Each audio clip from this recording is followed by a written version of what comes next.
Welcome to episode 1 of the PSS podcast. In our first episode, we sit down with Steve Birkin and Nick Twine, two members of a partially sighted and blind community. They speak to us about living with sight loss, the good, the bad and the ugly sides of it. Remember to like and subscribe for more content, and to help support our charity. Okay, so hi Steve. Would you like to give a quick introduction to yourself, a little bit about yourself and what eye condition you have? My name's Steve Birkin. I've day job, I'm a civil servant for my sins. I'm 50 years old. I've had retinitis pigmentosa all my life. I've now got glaucoma as well, and whatever the eye condition with the moles at the back of the eyes, that type of thing, and other things. I've written music. I'm a self-published author, and recent events have compelled me to become an activist to raise more awareness about not just equality, but certainly vision impairment. As I think in this country, the public knowledge, or the elements of the public, the knowledge has gone backwards rather than forwards. Yeah, great stuff.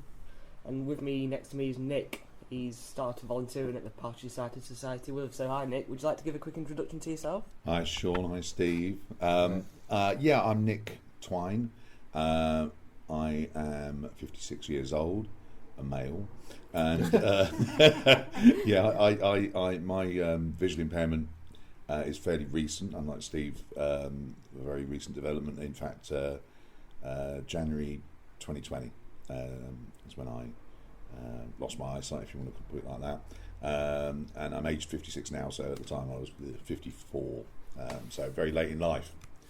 Before all of that, I worked in sales effectively, depending on the weather, but all sorts of stuff. But so I'm quite new to it all, and because obviously, literally, it all started at the same time as a global pandemic. So in some way, my engagement with services and activism, whatever you want to call it, is minimal, because I've been sat in the front room for a year and a half, like a lot of us. So it's been a fairly odd time. Generally, obviously, but I guess in this also quite odd. Yeah. Okay, and also with us is the CEO of the Partially Sighted Society, Anita Flyant. Would you like to say hello, Anita, as well? Hi everybody, nice to Nice to be here again. nice to be here again. Okay, and to be here with Nick and Steve. Nick, can I just ask you, what's the cause of your vision? I beg your pardon. I suffer with advanced macular degeneration, which came on very, very suddenly, which is unusual, because I believe in most people it's a fairly gradual decline, maybe over a 10-year period, and they can do all this injections and stuff. With mine, it was pretty much overnight. I mean, literally overnight, which rather amazed the ophthalmology department. And it was as a result of it's hard to say, because obviously once it's done, you can't really retrace the steps. But basically, I had a virus just before the Christmas, which sounds suspiciously like a COVID virus, actually, but although obviously there was no COVID in the country at that time, officially anyhow. But I actually had all the symptoms of it. I had the cough, I had the fever, and the loss of taste, which was bizarre, so I'd never had before. Anyhow, I got ill with whatever, a virus. Went to the doctor, they took my blood, so you've got a virus, go away, basically. And then one day woke up and my eyesight was a bit dodgy in part. I went to the hospital, and they tested me that day and said, you've got advanced macular degeneration. And Just overnight, like that. exactly, yeah, and we'll send you an appointment, off you go. Thanks. And also at the same time, which is by the by, they did an ECG and discovered that I had a heart condition suddenly, out of nowhere. I'm not surprised if they just told you that. Well, yes. I don't know which caused which. Because I'd had a sort of routine ECG in the October previously, which was clear and fine and dandy, and I had one that day, which it was actually December the 27th. I should remember the dates, shouldn't I? And they said, oh yeah, you've also got atrial fibrillation, so we have to look at that. And so it was a great day, really. You're blind, you've got a bad heart, all in one day. Although at that point, the guy that I saw at the hospital had sort of dangled this "you can have injections" carrot, Okay. Yeah. which proved to be a false prospectus. Was it? Yeah. But it took 4 months for me to see anyone again. Really, they just Yeah. leave you in a cupboard. Mm. It's Yeah. quite shocking, actually. Yeah. That So part. there's no kind of No. I mean, hospitals. Treat. Hospitals are treatment centres, aren't they? And they're not good at any. Once you're out of the door, that's that, isn't it? Yeah. Mm. Yeah. And I know that, and I didn't expect any differently. what they should have put you in touch with, maybe. Possibly, yeah, You know, absolutely. at least have some posters on the Yeah. wall that they can remind themselves. that, Yes, Yeah. they Yeah. they you know, are. we've got this service round here. We've got a one-stop shop round here. Yeah. Because Well, there are even- one-stop shops. so that's what Absolutely, I've even if they applied told me about this place, which Yeah. we're lucky to have in Doncaster, obviously. Yeah, I know yeah. there's not a partially sighted society in every town in Britain. At least of all, in my case, one 400 yards from my front door. for. Yeah. And, but they do drop you in it. And anyone that's had a recent diagnosis will be able to tell you that, the hospitals are not there for aftercare or for No. helping you to then go away and live with it. Mm. And to be blunt as well, I kind of understand this. In my case, there's nothing they're going to do for Nothing me. they can treat. So they've got to move on to people they can help, and that's absolutely right. Yeah. Yeah. But they're not good at telling you that either. No. Yeah, you know. we do have some information leaflets, and we do have a good relationship that has taken me many years to build with our local hospital. Yes. So they do tend to refer, but so that's got a lot better. But I think your timing in the pandemic was Oh yeah. That's half of it. I should have timed it better, shouldn't I? yeah. Absolutely. But it wasn't. I make it sound like, oh my God, that's a horror, and I was left in a cupboard, and it wasn't No, quite but- like that, obviously, because I've got a partner, and Yeah. that again. I dread to think if you don't have a partner with you, someone who can. And my partner's quite a. She's a lovely woman, obviously, but she's also quite an engaged person. I mean, she actually is a. Clued up. Well, she's a therapist. She works. She's she's engaged with the medical world, as it were, and so Emotional. I'm very helpful, very very fortunate to have the right partner, Yeah. should we say? Which again, not everyone has that benefit, obviously. Sure. The one thing I will say that I was surprised by, because it's a worry, because immediately I couldn't work in the current jobs I was doing, and I Why? couldn't. Yeah, well, because I couldn't see. Well, put it bluntly, the jobs that I've done in life, I couldn't have actually done any of them because a lot of them involve driving for a start. Okay. Yeah. Yeah. I'm not saying that people with vision impairment can't work. Of course they can. But any job that I had done, and the job I was doing at the time, I couldn't do. It involved using a lot of machinery and dangerous stuff that realistically. Anyhow, so I was very worried about obviously money, because that's a big factor. Absolutely. And I will say the DWP have been absolutely brilliant. I did not expect to say that, because my politics are not very.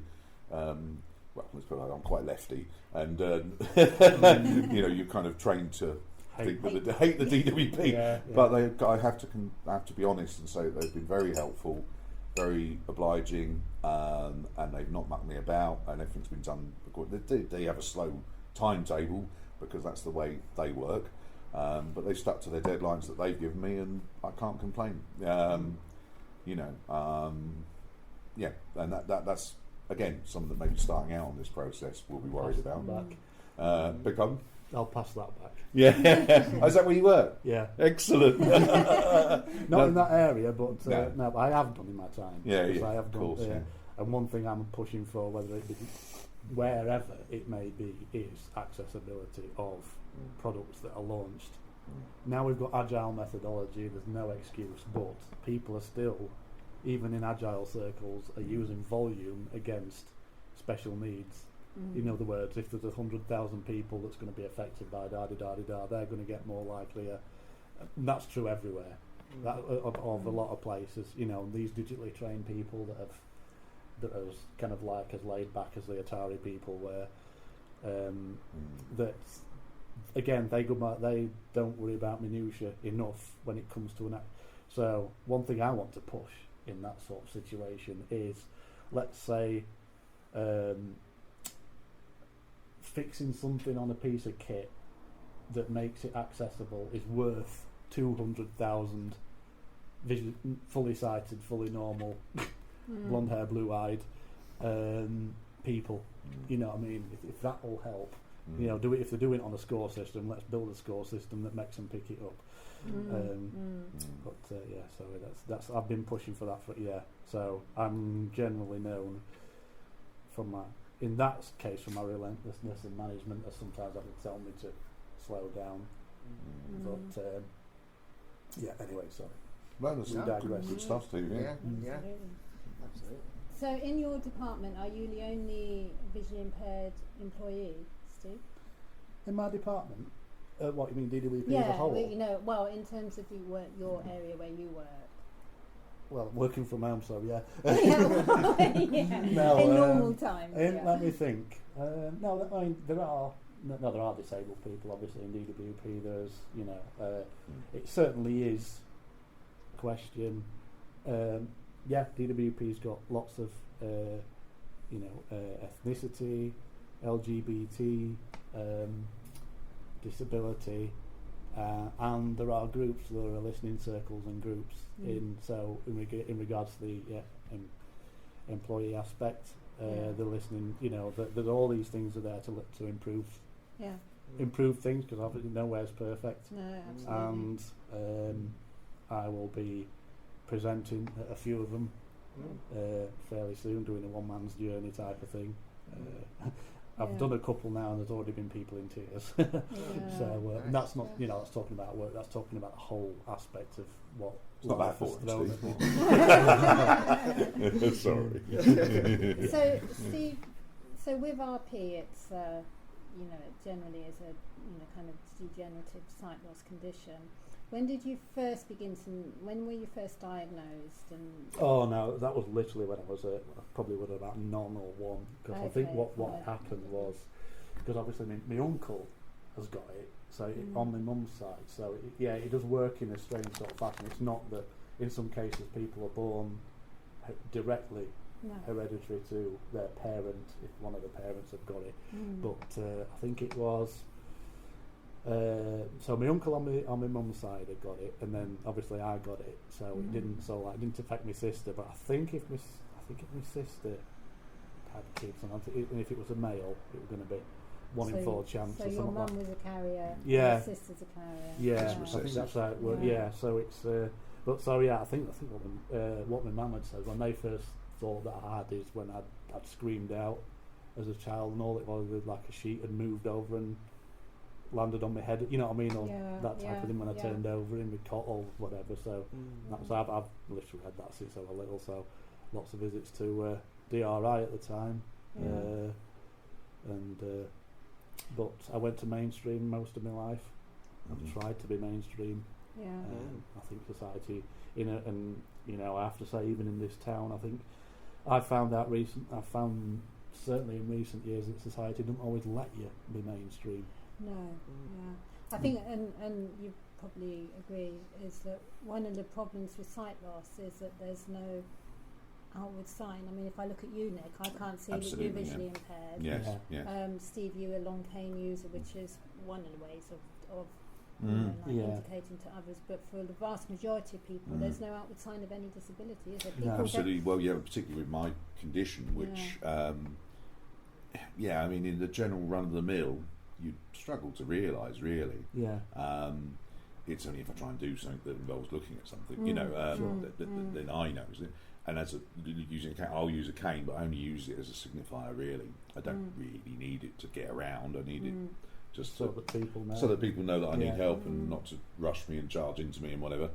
And I will be honest about that. You know, I feel very naked if I go out without one. I know you'll have to have one, Steve, effectively, and I don't. I can get around without one. But if I don't have one, I suddenly notice how much more crowded I get and how people brush you and barge you and whatever, which when you've got a cane they don't do, because they see a cane to nearly everyone in the world means you're blind, you can't see anything. That's it. Which obviously for most people with visual impairment isn't the case, but you know, there's obviously I will need help. For instance, yesterday I had to go to Sainsbury's and I needed some help getting some particular type of coffee that my missus wanted, and particular type of cheese and chive dip, or things that I wouldn't be able to do. And if you've got a cane, everyone will help you.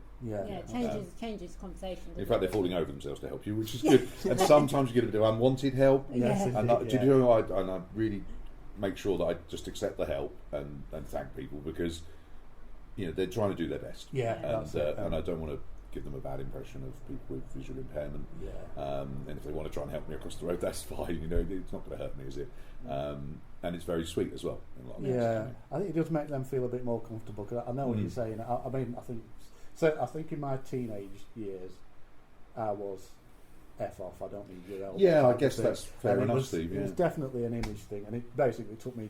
I had to get knocked down before. I got put back in the car before I realised I do need a cane. Because there was a point when I was actually the first visually impaired person in Doncaster town to actually go to mainstream school and comprehensive, which was Ridgewood School. And I think that was as Gerald Reid had said, that was a groundbreaking thing. I was the first, and then shortly after somebody else followed.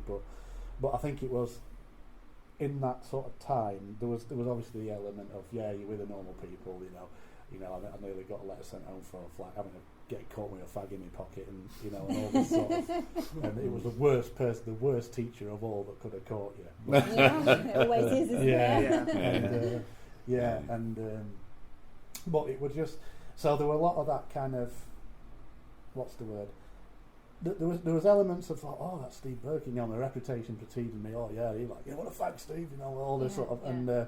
I suppose there was the negative aspect of in some ways it was because you were the first. Teachers kind of monocolled you a bit and get the word out properly. Yes. And so if I swore in class, other kids would get told off for swearing, but I didn't. And that caused some kind of animosity. I soon realised that if you get away with something, people are not going to like you for it.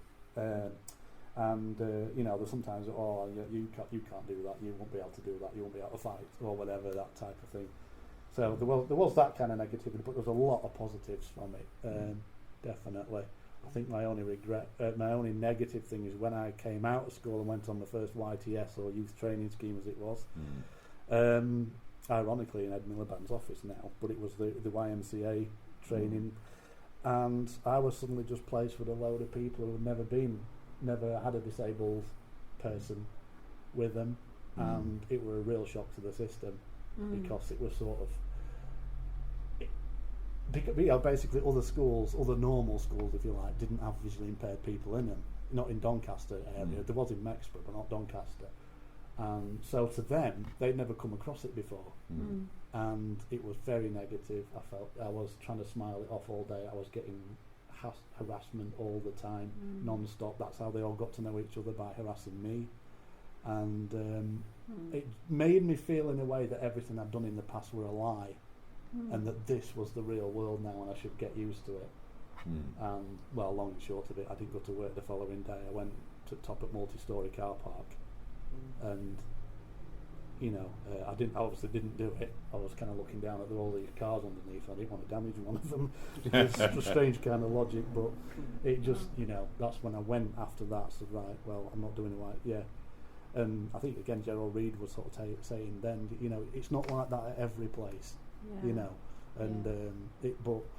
were all the sort of I was from Scoresby, half of them were from Scorthorpe, and that's when housing estates used to fight with each other. So I was in Bentley, and that was part of Scorthorpe's gang. Skeller Boot Boys were there, it were all sort, and so they were all sort of big people, and I was skinny, visually impaired person as well. That didn't help, and obviously the other thing was, you've still got sight. What do you need that effing stick for? And that's actually something, isn't it? Yeah, definitely, and it's still the case. And to be honest, in this day and age, it's pathetic. If I were going to rant at this point of the interview, there are fact sheets on YouTube, YouTube, Google, everything like that about eye conditions. It's all on the internet. It's all there hanging out. You know, find out what someone's eye condition is and research it for yourself. You know, and Absolutely. because that's, you know, this is what we're in the 21st century now. You know, I mean, at one time, I'd probably say about the 50s or 60s, a person had a white stick only if they were blind, I believe. But it's not been like that for decades, you know, more than 50 years. And you'd expect people these days to be more clued up with the information superhighway, the internet, and they're not. Again, it's not to say all young people are like that, because it's not true, because young people are clued up as well. Well, yeah, it's interesting. I mean, obviously, I've got recent relevant experience, because 2 years ago, sight loss and vision impairment wasn't an issue for me. Yeah. You know, and if I put myself back in 2 years ago, I'd said if I saw someone with a white stick, as we'd have called it, Yeah. they're blind. They can't see anything. I would have thought, Yeah. and I wouldn't have had any negative thought about that. I wouldn't have thought, oh my god, you know, or any negative visions of visual impairment. And I have no knowledge either, you know, Yeah, and no real awareness.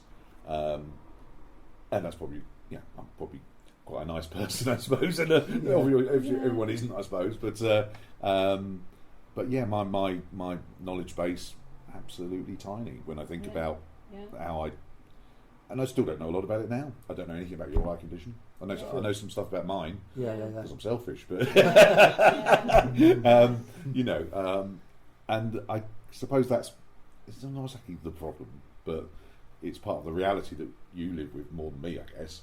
Yeah. That there is a lot of ignorance, you know, because I'm not in the world of work, and I've got a very easy life, really, and I haven't tried to push the boundaries with this disability, and I again, I chose the wrong time, or even possibly the right time to become disabled. In that, I'd have been sat at home anyhow.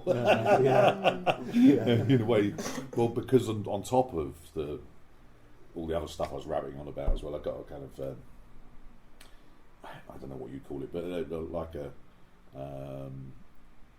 I spent 8 months absolutely knackered, like really knackered, to the point where making a cup of tea was too much.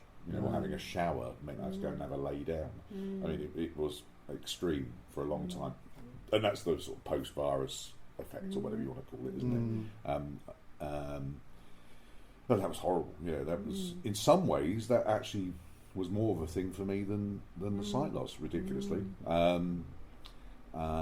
Because when you're living within four walls and not really doing much, it's only when you go out in the world and if I had a burning desire to fulfil whatever ambitions or career or whatever, then my sight loss would have been more of an issue to me than just sat at home, really. There were a few things that were a problem to me. Obviously, reading was a big issue for me, and still is. But I've sort of found ways that I kind of cope with that. As in, I just use audiobooks and whatever to get around that, and it's different. And obviously, I would rather it was different, but I'd rather it was previously, but it's not. And other than that, I haven't had that kind of brick wall type effect, if you know what I mean. I haven't been prevented from doing anything so far, touch wood, that I mean, there are things that I've lost that I can't drive a car anymore, let's say. And that, that's, when I think about it, that's a big thing, but it doesn't seem like a big thing. Because there's very little I need to do it for, really. Work would be one of them, but if I'm blunt, thanks to your friends at the DWP, I'm probably no worse off financially. So that's not like the end of the world. And socially, well, I'm 56. I don't get out every night partying and driving here, there, and everywhere, seeing all my mates.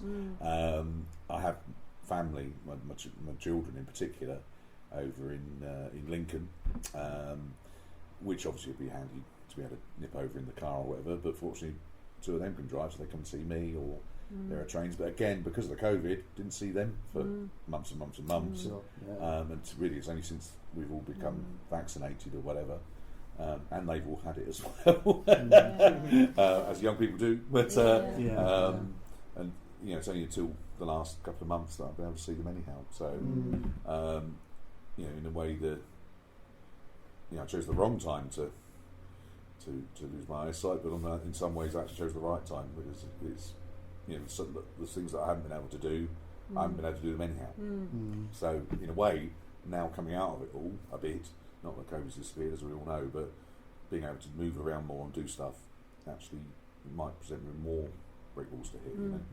So when you were talking about sort of adaptations, a lot of it's around about finding the new ways of doing old things. You Of course, know, kind of using different alternate, like you know, talking books for reading. Yes. You know, maybe looking at magnifiers and, you know, different A's in technology. You're a big technology user, aren't you, Steve? Yeah. You know, so Yeah, I'm a bit of a technophobe, I must admit, even going way back, you know. But yeah, I certainly use magnifiers and whatever, and they help me in the sense that if I really need to read something on a packet or whatever, or something important, I can do it, but I can't read for fun. You know, I can't. Yeah, that's it. But yeah, I mean, I can do the important things when I really focus on it, and it takes a long time to do it. Yeah. I don't think alphabet packaging helps these days. Oh, that's tiny. The actual saying what the product is tiny. The rest of it is saying super delicious, you know what I mean, or whatever it is. But medication's the worst, because if you buy a packet of aspirin, it's got 400 pages of guff, tiny writing, just in case, you know, every possible scenario that you can't sue us is basically what it's saying. And you can't claim it's not in your language. So you end up throw that in the bin, don't you? And then they use white letters on blue backgrounds. Oh my God! Like that. You know, there's no. My kind of argument about the environment is, you know, make all the signs to the lowest common denominator, you know, make them all black on yellow, you know, so everyone can see it, because you know, it's almost like a exclusion thing, you know. Then there's no logical reason that people with perfect vision can't cope with black on yellow, is there? Absolutely. You know, it makes it easier to see for everybody. I mean, because they don't have to sort of undo the sort of prettiness of the packet, as long as the thing itself says corned beef or whatever in that square, and say it's always in the same bottom left hand corner, you know, as some kind of uniformity in that particular, like this bottom left hand corner, the bottom right hand corner is your barcode, your bottom left hand corner is this is what your product's called. The rest of it you can tart up with whatever pictures, whatever brand name. Mind you saying that, some people might buy brand names, prefer brand names, but but, you know, but they could be done. It's not. It doesn't mean taking the entire. Doesn't mean dismantling capitalism, does it? You know.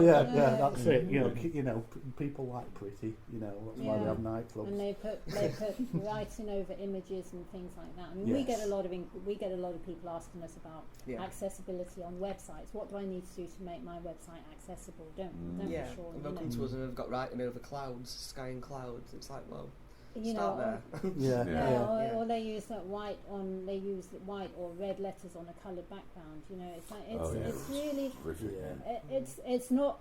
It's not rocket science. It's not rocket science. No, it's not rocket science. You know, but people seem to sort of have a mental block about it. You know. Well, actually, now you've mentioned that, I'll just off. I have done a slide deck of how to make things accessible in presentations. Fantastic. So obviously, Sean's helped me. Well, you've helped me get that video program down there, where I can actually sort of copy the slides onto record my own screen and waffle over the top. So I might get it up on YouTube, and I can send that to you, because I've included the bit about what partially sighted specs are when it comes to criteria for that sort of thing. You know, for what's the best colours and fonts to use. Yes. So it does include that. I've done a bit on how to get your tab order right as well. So anyway, so that's all right. Do you want to plug your YouTube channel while you're here? It's called S Hybro. That's HYBRO. So that's S Hybro. Because my authorship, my author name is Hydropsyche. There's a long story into that, but there are YouTube videos on it. But so you've got interviews when I've done my music and my books on YouTube. But there are also, I'm obviously wanting to get into the idea of accessibility and activism a bit more, because and I think I've only got 3 members at the moment. So Well, But That's how you grow it, though. yeah, single Wow. step, isn't it? Steve Birkin and Nick Twine. To hear part 2 of this chat, you can visit partside.org.uk/PSS-iTalk or click the link in the description. You've been listening to the Partially Sighted Society podcast.